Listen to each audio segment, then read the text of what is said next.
Fox News alert. President Trump says the U.S. is extending the ceasefire with Iran at Pakistan's request as he waits for a, quote, unified proposal from the regime. Now, that news just breaking in the last few minutes.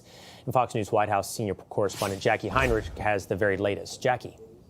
Yeah, Will, what we don't know is whether the negotiating team from the U.S. side, that includes the Vice President, Steve Witkoff, Jared Kushner, is in fact going to head to the Middle East. There have been several reports that that travel is on hold, potentially indefinitely, but also that it could resume at any time. We've not heard any official statement from the White House side about that travel plan, but the ceasefire has been extended apparently indefinitely while the blockade stays in place. This is what the president said. Based on the fact that the government of Iran is seriously fractured, not unexpectedly so, and upon the request of Field Marshal Asim Munir and Prime Minister of Pakistan, we've been asked to hold our attack on the country of Iran until such time as their leaders and representatives can come up with a unified proposal. I've therefore directed our military to continue the blockade and in all other respects remain ready and able, and will therefore extend the ceasefire until such time as their proposal is submitted and discussions are concluded one way or the other.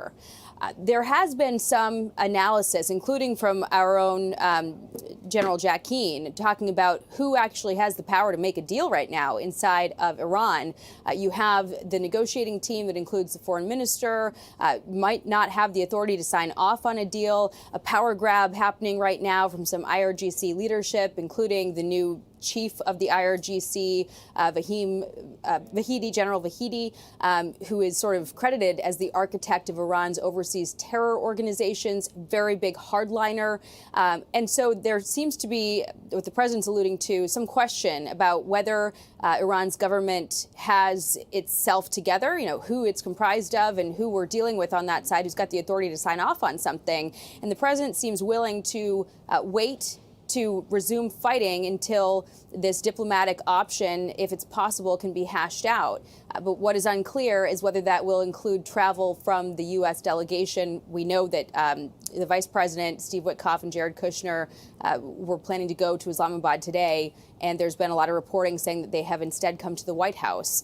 The White House has not confirmed their whereabouts or their travel plans. Okay. All right. Just breaking a few moments ago, and you're on top of it. Thank you so much, Jackie Heinrich. Thanks.